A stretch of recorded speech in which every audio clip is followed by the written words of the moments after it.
He's editor-in-chief of Breitbart News and a New York Times best-selling author.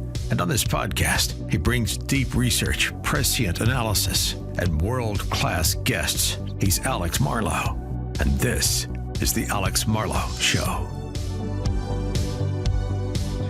It is the Marlow Show. We're getting this one out late on a Monday. I have been in the studio, in the lab, the Beat Laboratory, recording show after show after show. I think this is the 6th show I've done. I won't tell you which shows. But let's see if any eagle-eyed people can tell that I wore one shirt, my favorite shirt, and I brought up 4 different jackets out to the studio today, and I gave them all use. So I remember take them off every time. This is what happens. Sometimes you'll gang tape some shows for various things, or you'll feel like you're on 2 shows might have similar audiences. You want to have a slightly different look, and then you'll forget to take the jacket off or switch the tie or something. So I didn't.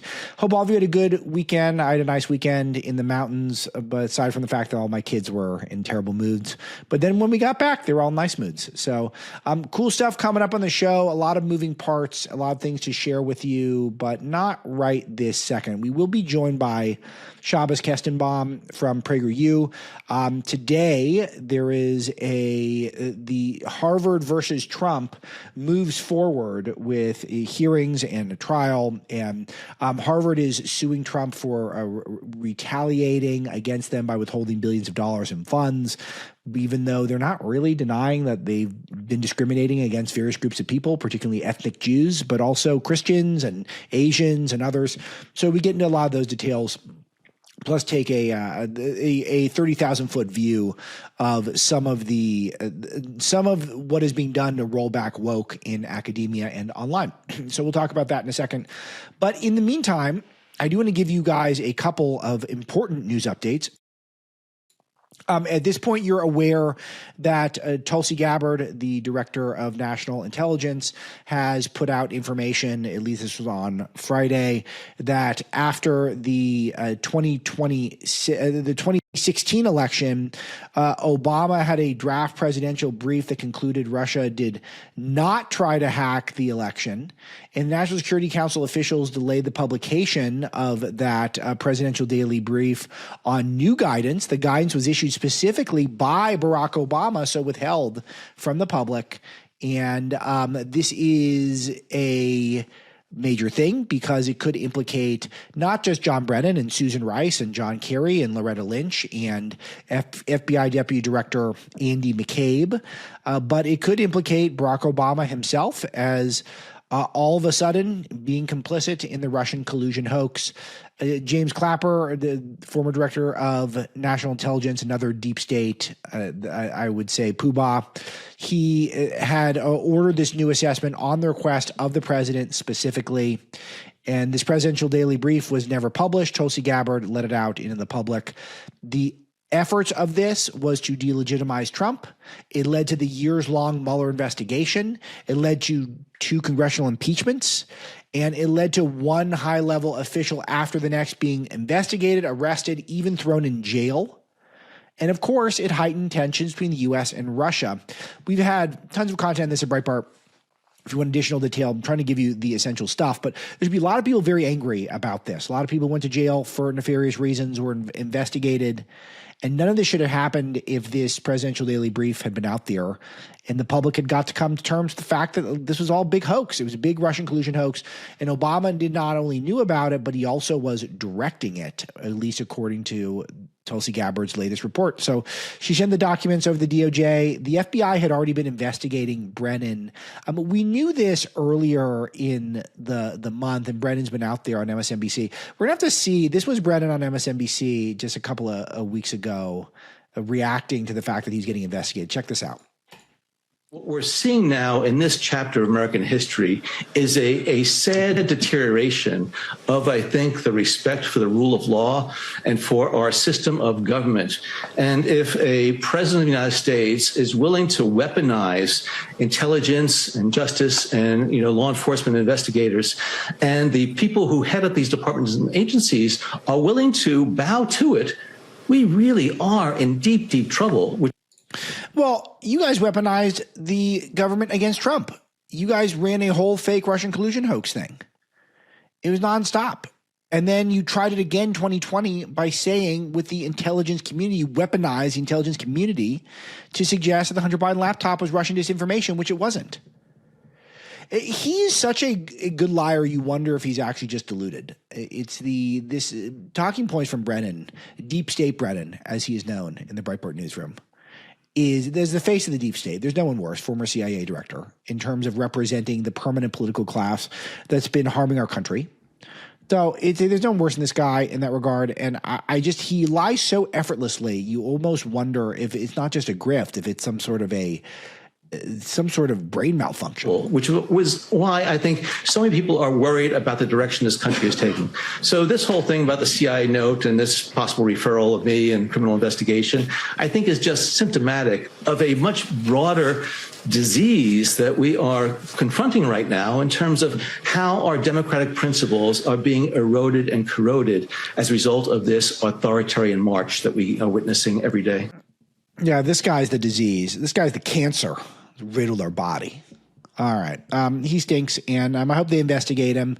The broader narratives that we're seeing here is this could lead to some congressional investigations, and it could unite MAGA. I think another rallying cry for us. And I do think that this also completely overwhelms the Epstein obsession news cycle, so I think that can start going away. Hopefully, again, Pam Bondi releases some great stuff and all that. And I know that the internet will not let her forget if she doesn't. But I'm interested here if this is helping us turn the page. I think that's probably part of why this was released. And it was released by Tulsi Gabbard. A lot of content in conservative media, a lot of her interviews, conservative media. All that's positive. But will this lead to any convictions or even charges?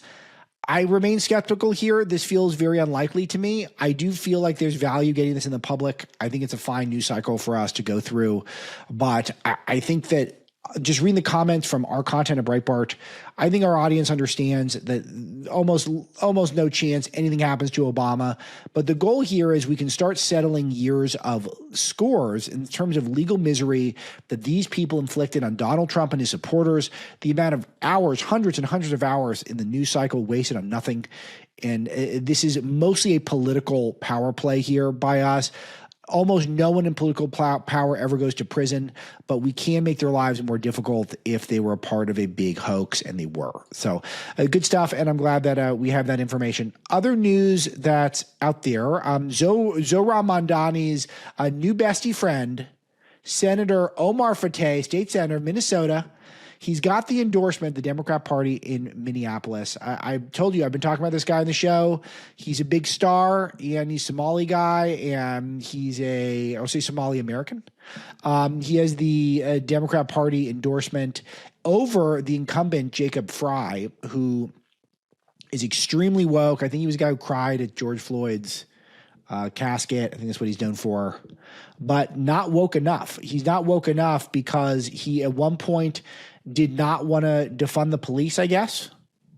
So he apparently tried to block a Trump rally at one point, and then, but they were chanting at him. The left was, get the F out of here. They did not use the letter F because he was at a protest, but would not call for defunding of the police.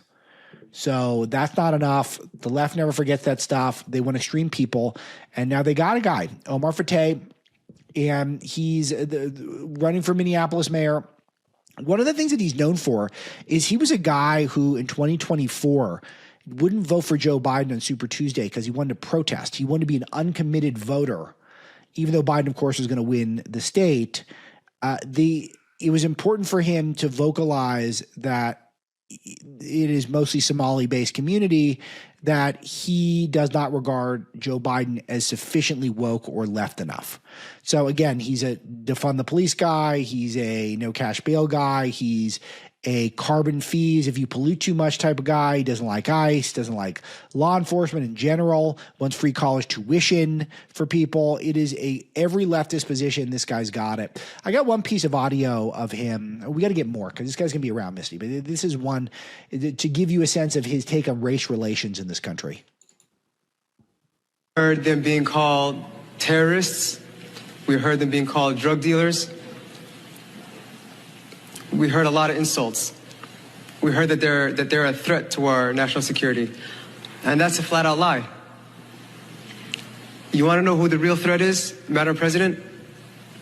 I'll give you a hint. They don't look like our chief author. They don't look like the folks up in the gallery. They don't look like the folks on the rotunda. They look like many of the members that sit in the front. And you don't have to take my word for it. According to DHS, Madam President, the greatest domestic threat facing the United States comes from, quote, racially or ethnically motivated violent extremists, specifically those who advocate for the superiority of the white race, not our immigrants. We are safer and we're better off because of them. Omar Fateh is a symptom of what's going on in this country. Our government, our deep state, has put out there that the biggest threat are white supremacists in this country. That's actually the white Americans who are a threat to immigrants, people of color. That's really the problem, which of course anyone knows that doesn't pass the eye test, that the biggest perpetrators of violent crime against racial minorities are generally the minorities of that same race. So it is not white supremacists who are out there committing these acts of violence, terrorism against people at any widespread basis. If they are, I condemn all violence entirely. Okay, so just note that caveat. We're anti-violent, non-violent, the Marlow Show. But this is our own government puts this out there, and then you get left-wing radicals, guys too radical for Joe Biden, can go out there on the stump, and they can say, actually, what I'm going to do is I'm going to protect you Somalis, for Somali Americans, from white people. That's what we're going to do. And he's going to traffic in racial politics, continue to divide our country. So we're no longer a melting pot, so that we're not even a salad bowl, that we're that public school lunch sectioned off tray of a society. We're all balkanized in our own little sections. And that's the America they dream of. So I always am curious about these characters because I don't get personally invested in them, but I'm curious to see if they can make it all the way through, because some of these areas in our country want to go through an experiment like this. They want to see what it's like to have a socialist, anti-white guy in there in one of our major cities. So we will check it out, and I will keep you posted. All right, so if I have one more Mamdani update. Mamdani's in Uganda, apparently, because remember, he's Ugandan American. He's only been here a few years. And I was looking for an excuse because of all my Mamdani complaints, even though he is the Marlow endorsed candidate, of all my complaints about him, I forgot to mention to all of you that Mamdani was tried to pawn off being an African American on some of his applications to things because he was born in Uganda. And I just find that to be awesome because I've been recommending that South Africans do this. For example, that people like Joel Pollack, I like to write that Joel's our resident African-American correspondent at Breitbart because he's African and American. And Jerome Hudson, who is a prominent Black American. We've got several Black American employees at Breitbart, but Jerome's probably the most well-known. I don't want him to call himself African-American because he's a Black American. He's not African. So it doesn't make sense to me. So, but Mamdani, he's an African-American, comes from Africa. Now he's American. And he tried to get away with it and apparently didn't work. I think it should work. I think he's a real African-American. But let's hear what he's up to in Uganda.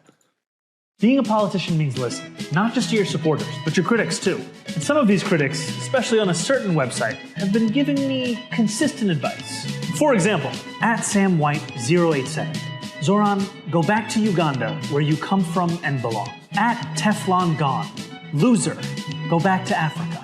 There are thousands like this from across the country. I hear you. And I agree. I'm going back to Uganda. I'm headed there in a personal capacity to celebrate Rama and I's marriage with our family and friends. But I do want to apologize to the haters, because I will be coming back. And since you will undoubtedly read about this trip in the news. All right, that's enough. But you get this is clever. It's good. You see how it works. You see how this guy can appeal to people. This is exactly what you should do with online hate. You should make fun of the people who are doing it.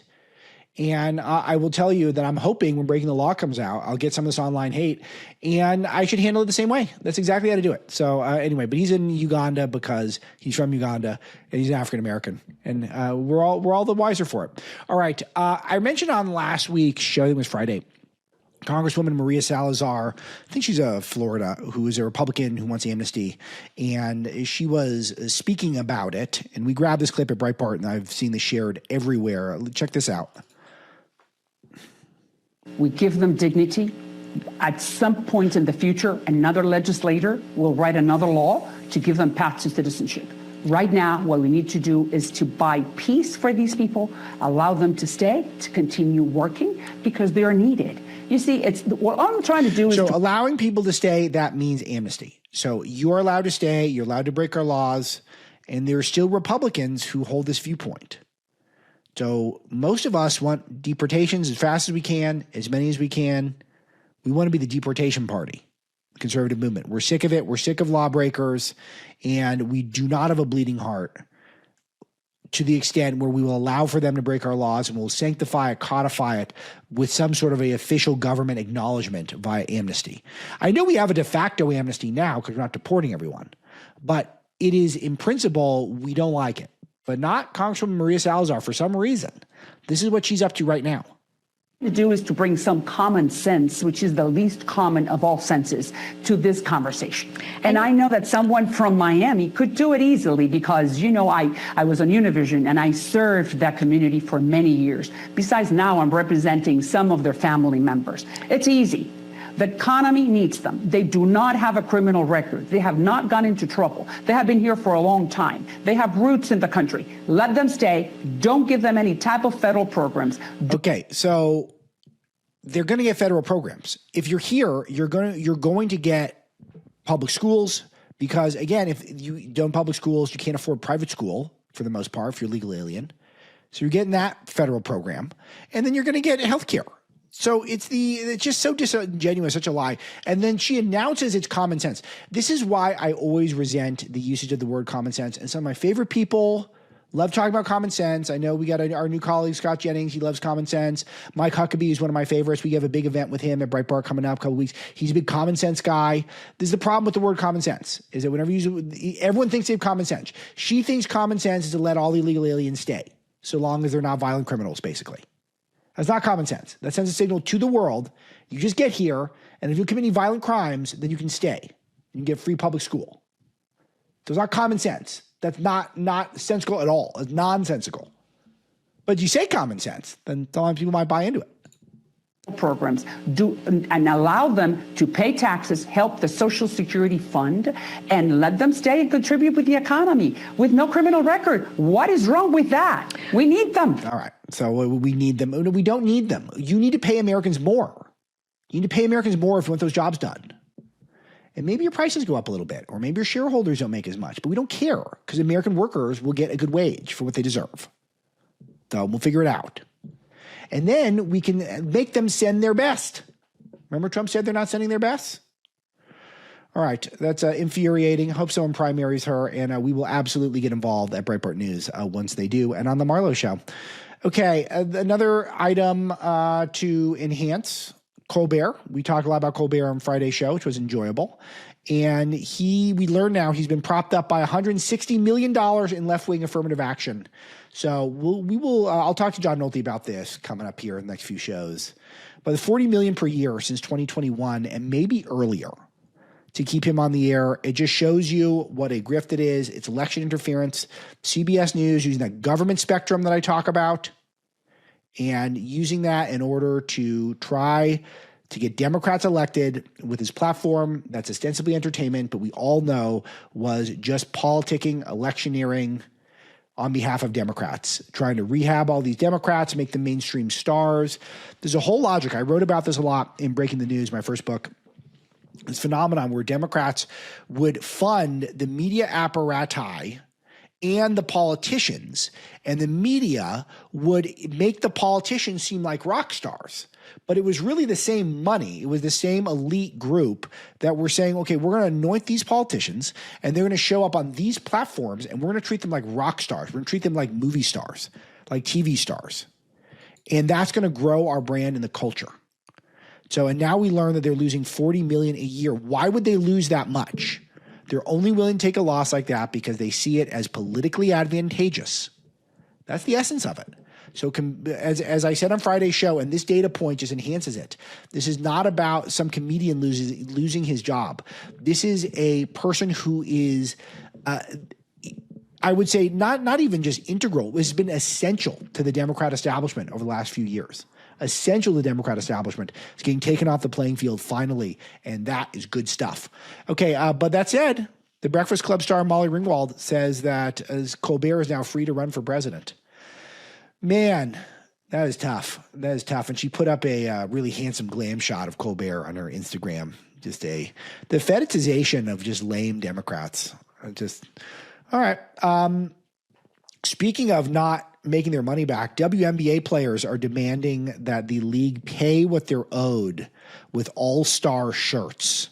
Pay what you owe us. And they've all been wearing these shirts, even Caitlin Clark, who's just an overrated media figure.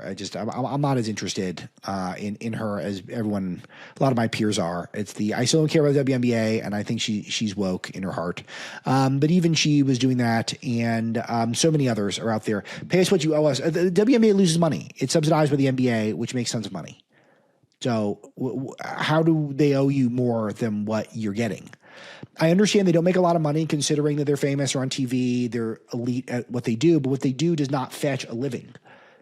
WNBA players are not able to earn back what it costs to run the league, and thus you're not owed even what you're getting now. So that's the whole thing, is that if you knew that your company was hemorrhaging money and your unit was not making money, but you were told in the media that you're really special, could you go in your boss and say, I need a raise? Maybe it'll work, but I doubt it, because there's no pot of money they're trying to pull from. It's just more woke Marxist politics.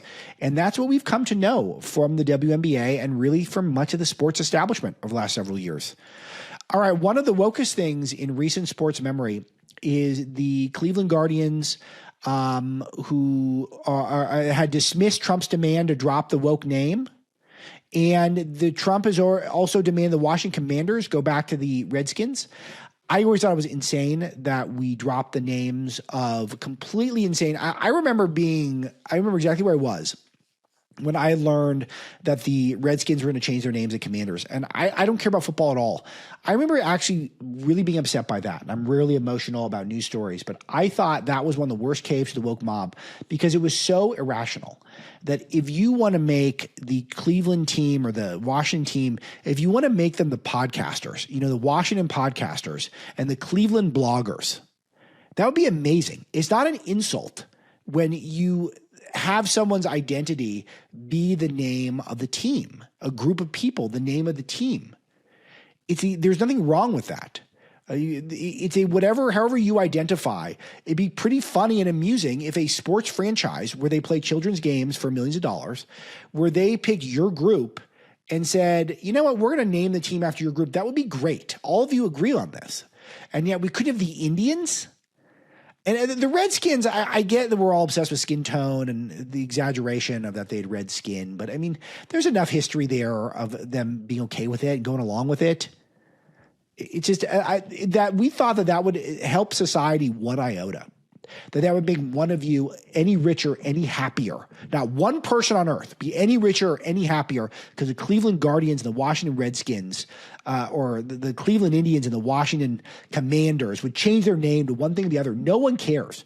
All it is a big bummer. We have this big bummer culture starting with Obama and really sort of ending with the 2024 election, it felt like, where so many people were just walking around the country thinking, what do we get outraged about? What do we complain about? What bothers us the most? And even if it doesn't really matter, can we change it just for the sake of it? That's what we were doing. And the peak of that was changing the name of the Redskins to me. And so Trump is out there on truth bomb. He's truth bombing, trying to get demanding them put their name back. I don't know if Trump can do this, but here, let me read it. The Washington whatevers should immediately change their name back to the Washington Redskins football team. There's a big clamoring for this. Likewise, the Cleveland Indians, one of the 6 original baseball teams with a storied past, our great Indian people in massive numbers want this to happen. Their heritage, of course they want it to happen. Of course they want it to happen. And if they don't do it, call them the bloggers, call them the podcasters. I want to be a part of that. Their heritage and prestige is systematically being taken away from them. Times are different now, and that they were 3 or 4 years ago. We are a country of passion and common sense. No, don't say common sense. Owners get it done. All right. Other than the common sense part, I love it. So that's great. So I hope they listen to him. I don't think they will, but I like it. And he's so right on this. And I like that he doesn't let stuff go. This comes up actually in a minute with Shabbos. I mentioned this in the conversation with him, is that Trump doesn't mind giving himself a hard time. He doesn't mind taking on a task and hassling himself if he believes that there's a core principle behind it. Those names shouldn't have been changed, and I'm cool with Trump bringing it back up. Of course, they should go back. All right, I'm going to, against my better judgment, stop the show now and turn to my Shabbos interview. I have pulled all of the Hunter Biden interview clips. He did this thing called like Channel 5 News, which is comedy news. It's a Borat type show on YouTube that's very popular, 3 million subscribers. And Hunter Biden did a 3-hour interview with them. The quotes are off the wall, mind-blowingly awesome. And I am, I don't think I can do them justice in this podcast. So at the risk of not being first here, I guess I could have had the first Hunter Biden podcast out, but we'll save for tomorrow. And I'm going to play all these, break them all down. So my analysis on Hunter's explosive interview for tomorrow's show. But for today's show, that's your news update. And now we'll get into it with Shabbos right now. All right, we know that good coffee is kind of easy to find. There's a lot of good coffee out there, but great coffee, that's a different story. And when I was introduced to Crockett Coffee, I knew this was something special. This is roasted to perfection in small batches on purpose by experts who love the taste of great coffee and are conscientious about how it's made and who's making it. It's roasted in our nation's heartland and it's delivered fresh to your home.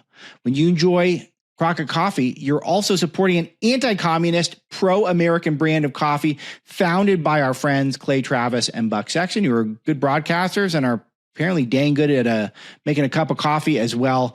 The perfect type of thing to sip at a mountain campfire like a Western settler or in your office while you're doing a podcast. It is just really high quality stuff. You guys know I'm a coffee snob, married to an Italian. I like to hit that dark roast. They also sent me some mild roast, which was delicious. They got a light roast. They got a decaf. They got a mushroom organic blend. That's the new hotness. They got K-Cups.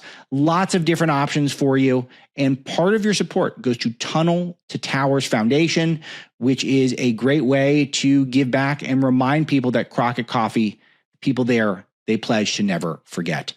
Easy. Go online, crockettcoffee.com. Crockett like it as in Davy Crockett. crockettcoffee.com. Use my first name, Alex. You get 20% off your first order.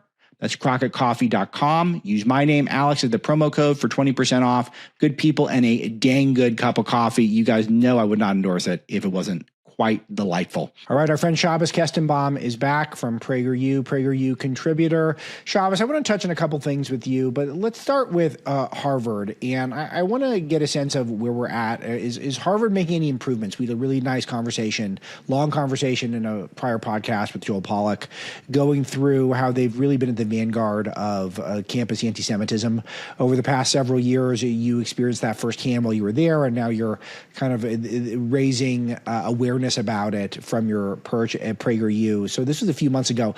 How are we doing? What are the latest data points?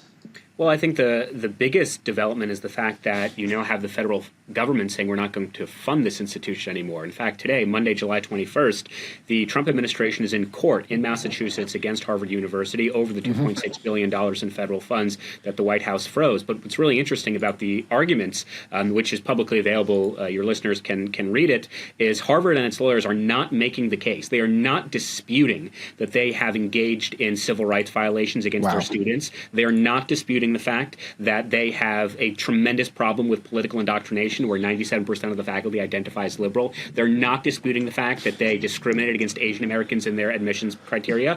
Yes. All that they are disputing is on procedural grounds. The Trump administration was acting in an unconstitutional manner to withhold the funds. That is all they're arguing. They're not disputing the facts. And as Secretary of Education Lyndon Command said, even if they wanted to dispute the facts, they can't because the facts are a stubborn thing and they are evident. You know, in June 2023, the Supreme Court ruled that Harvard's admissions criteria was unconstitutional. It was discriminated against Asian Americans and white Americans. So the biggest update is, for the first time in a while, we now have an ally in the White House who's saying, look, if you're going to indoctrinate America's youth, we're not going to fund it. And that we're seeing is a pretty effective argument, not just in the court of law, but also in the court of public opinion. The American people are a lot more sympathetic to the White House on this particular angle, and public opinion polling clearly shows that higher education in the United States has never had this level of mistrust by the American people, and I think it's very well deserved. Yeah, so the trial's going on. I'm looking at live updates as we're having this conversation. The show will come out a little bit later, but not by much. But it is, I think, what is Harvard's suit? Because as you said, they're not disputing the essence of what Trump's talking about. Do they feel like they just have an obligation, may as well try it because we got $2.5 billion on the line, or do they really have a case here? So again, yes and no. It's important to remember that just a couple of weeks ago, the federal government had ruled, and they found that Harvard, in fact, violated the civil rights of Jewish students. So you don't have to listen to me. You don't have to listen to the Jewish students themselves. You just have to listen to the White House, their Department of Education, their Department of Justice, their Health and Human Services. They definitively ruled and concluded that Harvard had engaged in systemic and pervasive civil rights violations. Harvard's argument in court is what I said. It's on procedural grounds. They're saying that, look, the mechanism in which the Trump administration withheld the funds are not in line with federal policy. So there should have been a 30-day waiting period. There had to have been 2 formal notices. There had to have been an investigation where Harvard could have responded. Whether that's an appropriate argument or not, that's obviously up to the Massachusetts federal court to rule. But I do think, as it pertains to the court of public opinion, it's important for the American people to realize what the crux of the argument is, which is Harvard is not disputing any of the findings of the Trump administration. They're simply saying the way in which you went about it is wrong. So, which is why President Trump, shortly before we logged on, Alex, he posted on Truth Social and said, irrespective of what this is ruled, how this is ruled, we are not going to allow federal dollars to go to institutions that violate the civil rights of American students. So if that means they will revoke the federal funds in a different mechanism, in a different way, then they'll do that. But at the end of the day, Harvard does not have a constitutional right to American taxpayer money. They just don't. Harvard doesn't, Columbia doesn't, Penn doesn't, UCLA doesn't. And it's a very bizarre and unsympathetic argument you are making that, look, we have $54 billion in the bank, but we're also not going to use a penny of that to fund any of our programs. And instead, we are going to force the American taxpayer to subsidize our political indoctrination. It is a very bizarre argument they're making. Yeah, and he's now truth bombing about U.S. District Judge Allison Burroughs, which is, I guess, she's decided in the university's favor in the past, and she's battled with the Trump administration in the past. And I'll tell you, Shabbos, I got a book coming out in 2 weeks on the lawfare against President Trump. I don't think Allison Burroughs is in the book. I mean, there's just so many judges, you can't keep up. So I think Trump is right to complain about these. But a noteworthy connection that she's tied to Harvard in the past, and he's coming after her. And it becomes more than about the facts of the case, and it becomes about all these ancillary political battles that are taking place. Yeah, and I'll just say anecdotally, one of the interesting or somewhat annoying things about Massachusetts, where, of course, that's where you have legal standing, so they have to go through the Federal District Court of Massachusetts, is that almost all of the judges there are Harvard Law graduates. So, for example, when we filed our lawsuit against Harvard, our initial judge recused herself. Unclear why, she didn't say, but she was, in fact, a Harvard Law graduate. And our most recent judge, Judge Richard Stearns, also the Federal District Court of Massachusetts, he also was a Harvard Law grad. So it's very unavoidable if you're going to sue in Massachusetts to not have a Harvard Law graduate. It's just how the game is played, unfortunately. But she, the current judge against the Trump administration, is an Obama appointee who has ruled in favor of Harvard University in the past. And as I said, or as Trump said in Truth Social, even if this is ruled unfavorably, then A, they can still appeal it, and B, there are processes in place whereby the federal government can withhold federal funds. It's happened in the past. And, to speak anecdotally, when I was a bleeding heart socialist, we were championing, we were celebrating when Barack Obama said, look, we're going to withhold funds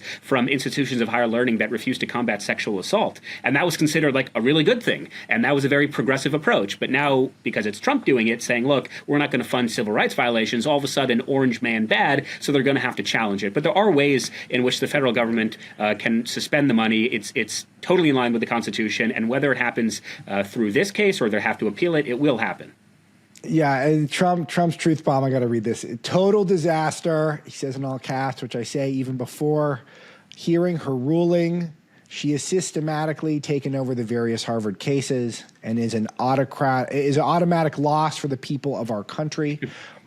See, this is a point that he made to me when I interviewed him for Breaking the Law, is that he says and he's correct about this, the cases are decided once you get the judge and the jury. I mean, and that's that does determine the result ahead of time, and the point's moot at the outset. Okay, he continues. Harvard has $52 billion sitting in the bank, and yet they're anti-Semitic, anti-Christian, and anti-America. I mean, where's the lie? They're not even disputing it. I'm looking at the content of the case. They're basically, Shabbos, it looks like they're objecting to Trump being retaliatory, not Trump being inaccurate, just that he shouldn't retaliate by withholding the funds. Exactly. You're exactly right, which again, from a PR perspective, it's a very odd move that Harvard University decided we're not going to dispute the fact. We're simply going to dispute it's coming from President Trump in a retaliatory manner. He's not following the proper procedures. But when it comes to the actual systemic violations of civil rights, when it comes to the political indoctrination, when it comes to their professors, not only are they not disputing the facts, but they also haven't created any type of systemic reform or change. Going back to the first question you asked me, which is, what are the updates? What has Harvard done differently? The answer is not much. You can't really point to any type of structural reforms that Harvard has committed itself to. There was an article in, I think it was the Wall Street Journal a couple of weeks ago, saying that Harvard is toying with the idea of establishing a Center for Conservative Thought and Scholarship, which I believe, from my sources in the Trump administration, would be part of a deal that the Trump administration has with Harvard University. But at the end of the day, they should have done this years ago. What a damning indictment on the state of higher education in the United States, that you would only establish a center of viewpoint diversity if it is mandated by the federal government to claw back your federal subsidies. I mean, how ludicrous, how insane, how corrupt is that culture and is that environment? And that's why, as I said, it's a really good thing, I believe, that you have the American people saying, look, we look at the institutional bankruptcy, the intellectual bankruptcy, the moral hypocrisy, and we find it alienating, and we don't want to support and propagate those types of institutions. I think that's really healthy for America. I want to ask you about Harvard Divinity School, which is one of the most notable divinity schools in the country. How can you have a divinity school when you're basically openly negative on almost all the most popular religions in the country? I'm glad you asked that, and I'm also glad that President Trump wrote in that Truth Social post that not only is Harvard anti-Semitic, it's also anti-Christian. Yeah.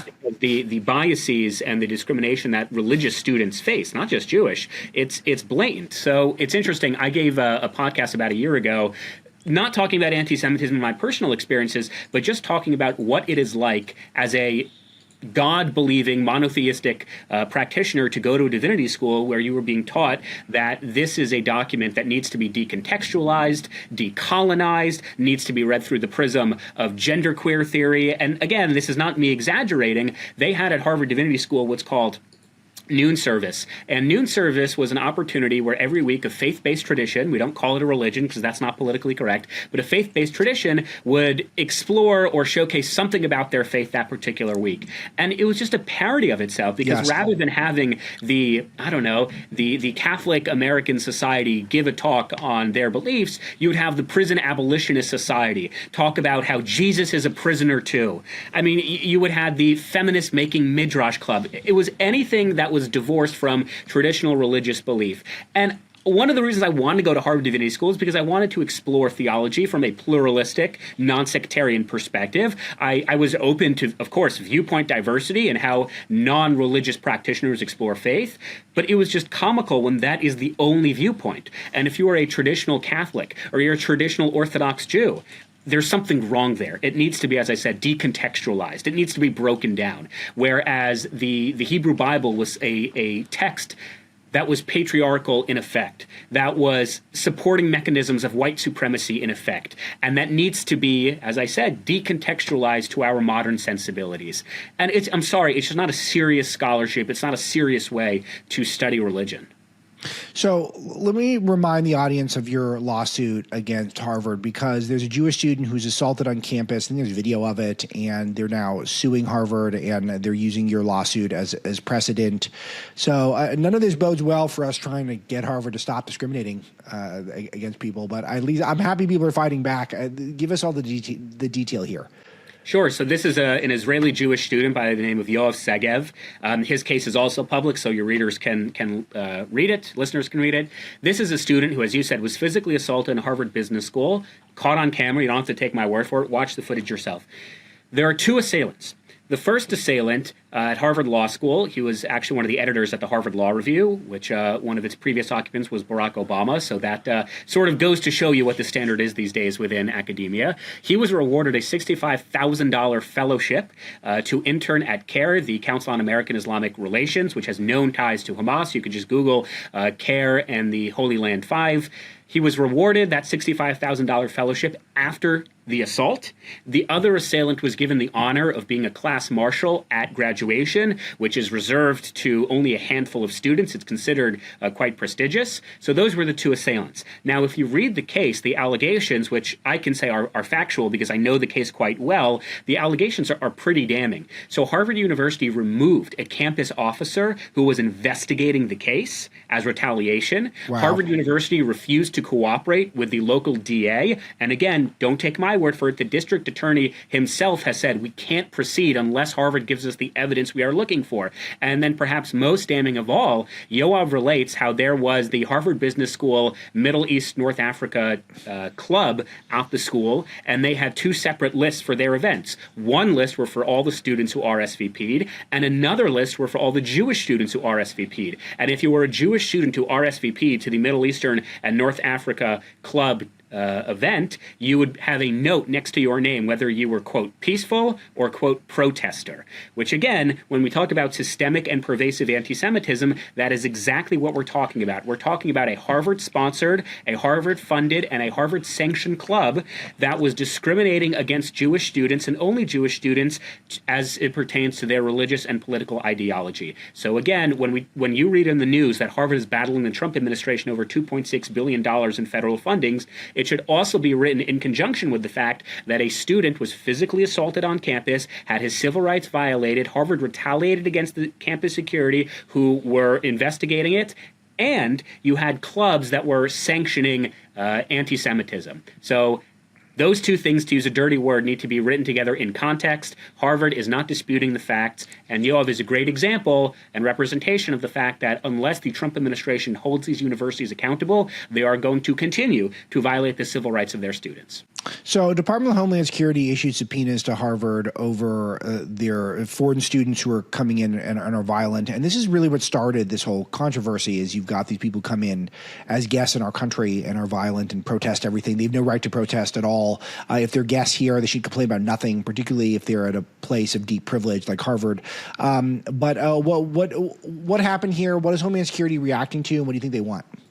Yeah, so again, I'll use some background for a second. There was something I think I posted on Twitter, but a funny anecdote happened to me my first year of Harvard where I was texting my brother, and I had said someone in my class, I took a class at the Kennedy School on, I think it was religion and government, and he was introducing himself to the class, and he said that he used to do data analysis for the Chinese Communist Party, and he was a Chinese national, and everyone said, oh, interesting. Then we went on to the next student. I remember texting my brother saying, wait a minute, hang on, this is someone who's openly admitting that he worked for the Chinese Communist Party, and we're sort of pretending that this is like a very normal thing that goes on at this university. So roughly 30% of Harvard University is foreign student, which there's nothing inherently problematic about that. Of that 30%, roughly a quarter of that 30% comes from China. So the Department of Homeland Security said as follows. They said, look, we're not opposed to you having foreign students. Again, there's nothing wrong with having foreign students inherently at this university. What we are saying is if you are going to participate in the federal visa program and you want foreign students on your campus, you are going to have to give us information as to their backgrounds, any criminal history.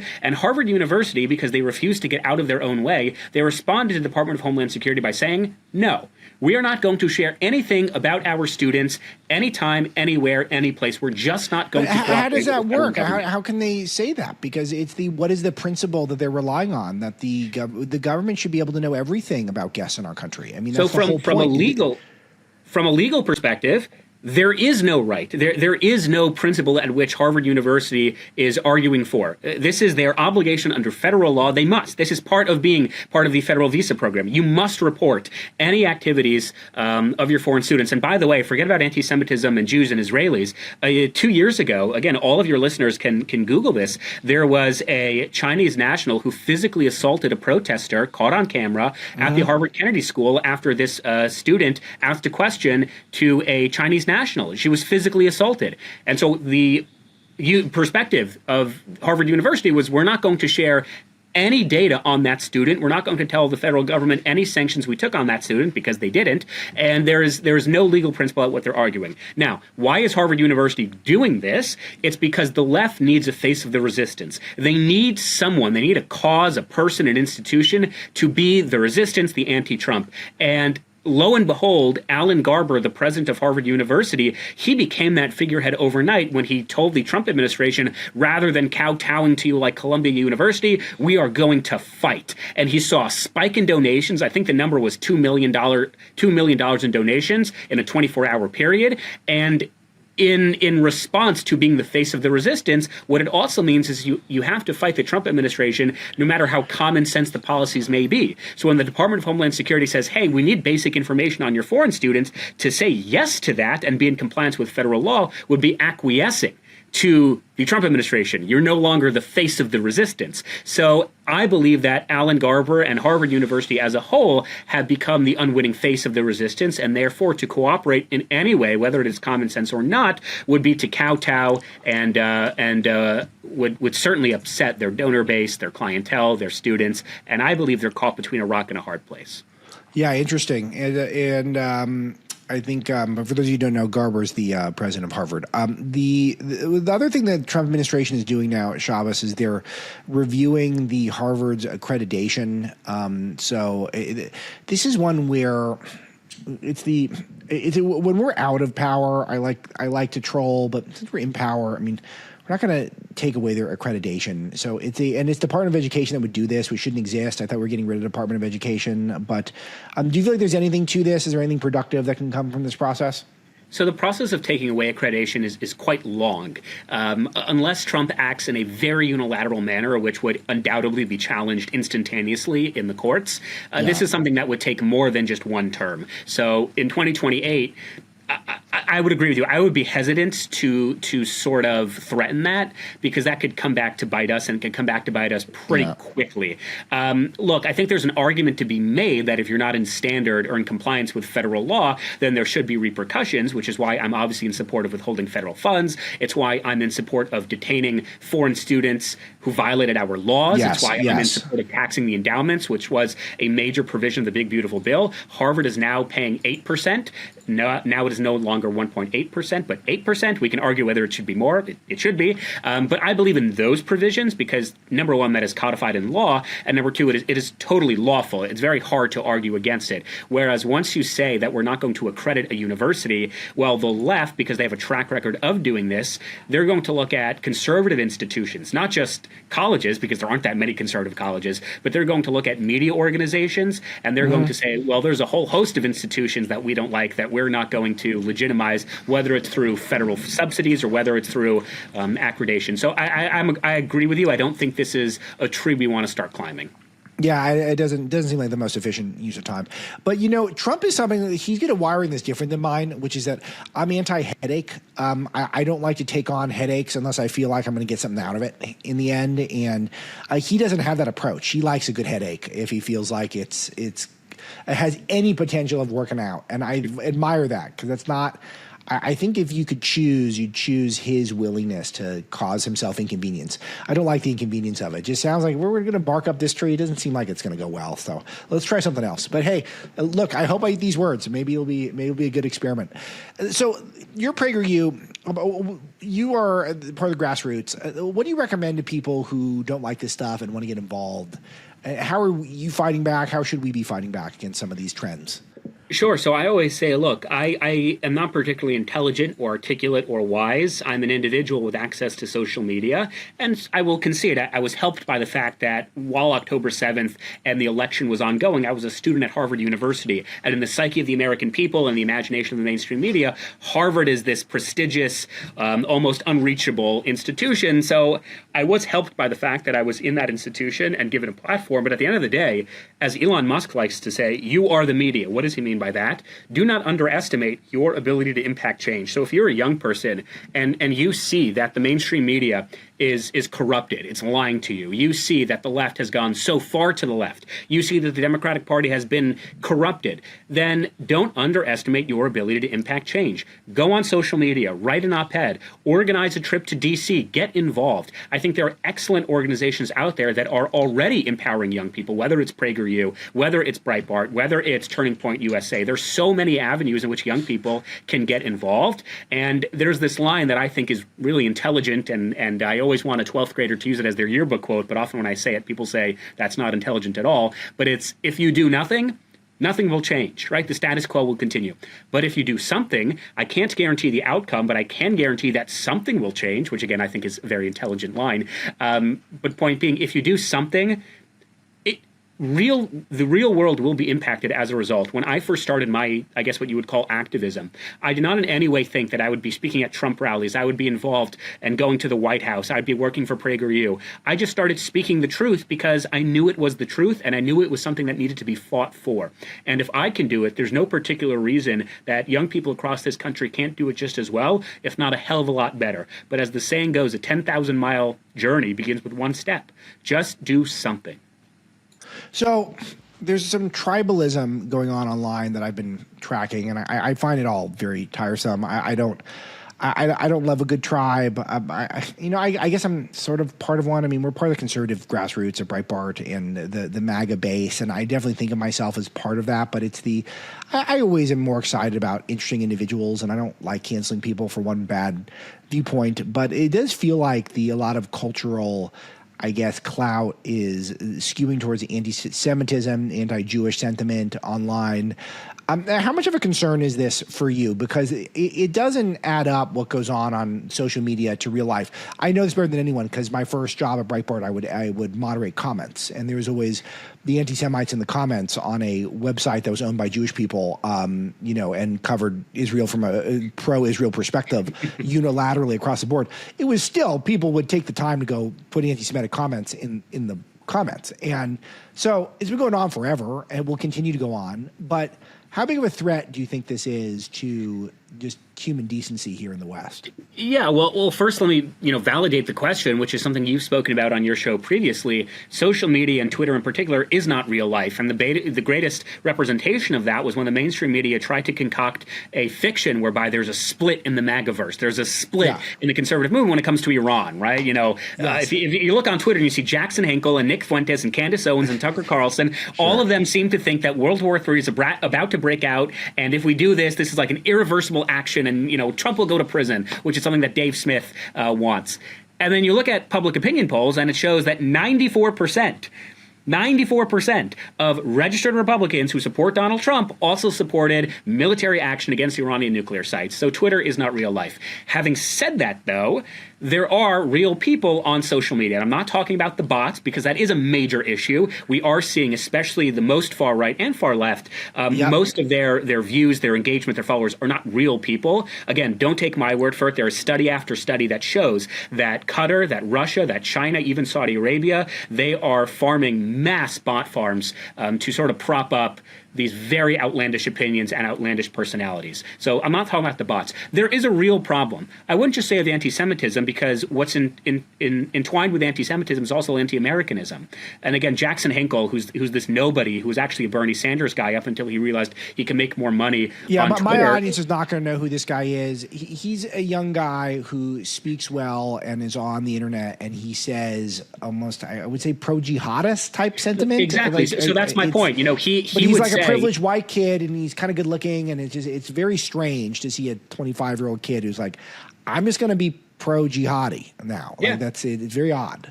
But when you say pro-jihadi, it's not an exaggeration. This is someone who literally went to Yemen to meet with the Houthis. He said he stands and supports the Ayatollah of Iran. He says that one on his bucket list is to go to North Korea, and he admires Kim Jong-un and Kim Jong-il. So there is this degree. Huge follower. I don't know if they agree with him. They might be following out of curiosity or bots or whatever, or paid whatever. But there are a lot of people who follow him online.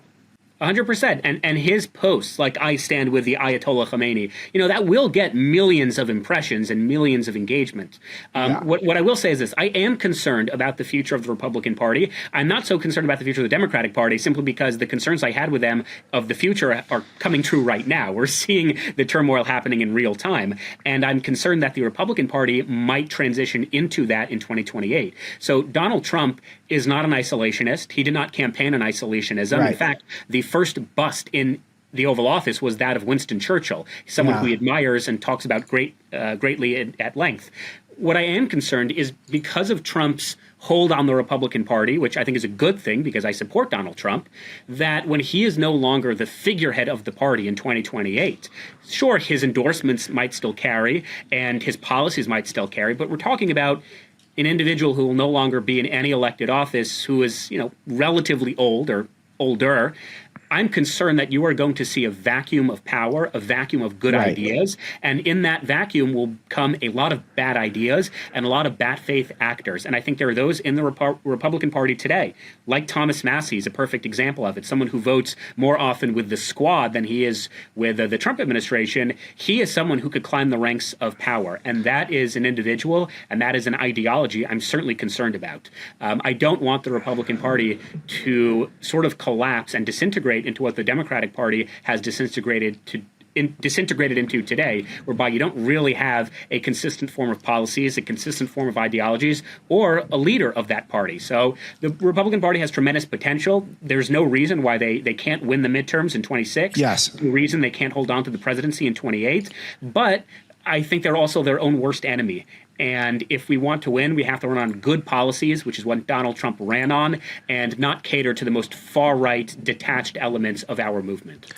Yeah, and I think that when you see the polls and you see that Trump gets more popular despite not pandering to his base and the Epstein stuff, and I'm very much mixed in the Epstein stuff. Like, I think that there's a lot that there are a lot of mistakes made. I think Pam Bondi did a terrible job messaging on that. And I have nothing positive or negative to say about Bondi other than that. I think I mentioned her once or twice in my book. It's both positive. Like, it's not, I don't have a hard on for Pam Bondi. It was not great. It was a mistake. And so I'm sympathetic, but the base online is not the same as your average Republican voter. It's just one of those things where maintaining that disconnect is big.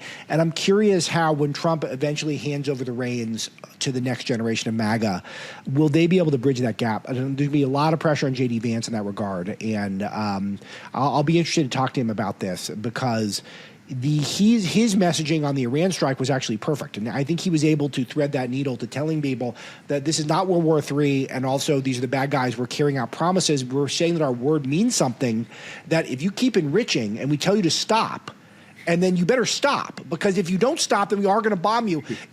That's such easy stuff. That's layup stuff. And it just felt like the entire conservative commentariat just missed that.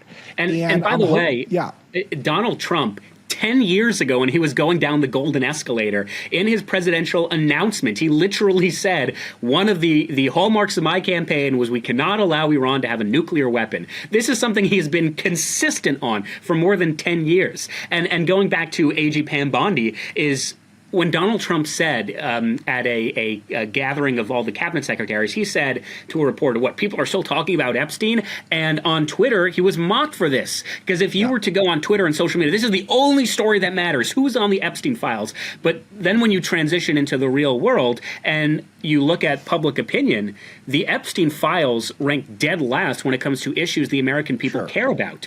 The issues that the American people care about are the same issues they've cared about for years. The economy, healthcare, immigration. And these are things, we just had President Trump's 6-month anniversary of his inauguration. These are things that President Trump says, well, hang on, I and my administration have done a pretty damn good job at that. Why isn't the media and why aren't the terminally online individuals talking about all of our successes of the last 6 months? Instead, they want to harken back to a conspiracy that most Americans aren't even aware is a conspiracy, or they're not even aware that they should care about this thing. That's what President Trump is upset about. And as you said, this terminally online group within the MAGA verse, within the conservative movement, I'm not sure how you bridge that divide in 2028, but I do think whoever the presumptive Republican nominee will be, and at this point it is J.D. Vance, he's going to have to figure that out, because Trump can ignore them because he's already in office and he built a following outside of the online sphere. But I imagine it would be difficult for a Republican that is not named Donald Trump to capitalize on that success. But he's got this deep credibility with the base, so he can do it. So we'll see how that goes, and maybe he'll get a primary challenge, and then he'll be really put up on the spot to do it. But it is important to note that I do think that a lot of people were misled about how much the Epstein files are going to come out. There's so many questions. Everyone can see their worst case scenario in it, and I think that people underestimate in the sort of boomer aged Republicans underestimate how some of the new coalition members who are younger and unaffiliated by party, that they thought that Trump was going to provide answers to these questions, and he's not yet. And I think that's to be taken seriously to a degree, but not to the sense of we're going to lose 30% of the vote, 40%. We could lose a couple of fringe people when we got a 7-seat majority in the Congress, and those people matter. But it's not everything. And I think that's we need some adults in the room to explain that to people. Yeah. And the unfortunate part of the Trump administration is they sort of dug themselves into a hole, whether it was J.D. Vance, I think he was on Theo Vaughn's podcast, and he sort of joked, we need to release the Epstein list. Elon Musk said one of the reasons he was campaigning for Donald Trump was so, in fact, when Trump gets in office, we can release the Epstein files. Pam Bondi went on mainstream media numerous times saying, I have the files in front of me. So there needs to be some explanation. I agree with you. There needs to be some type of press conference, some type of way in which the average American can get their questions answered. But to your point, that doesn't mean we therefore derail any of the real progress in real life that this administration has made. And keep in mind, so long as these questions are not answered, you're going to have this conspiracy continue to balloon.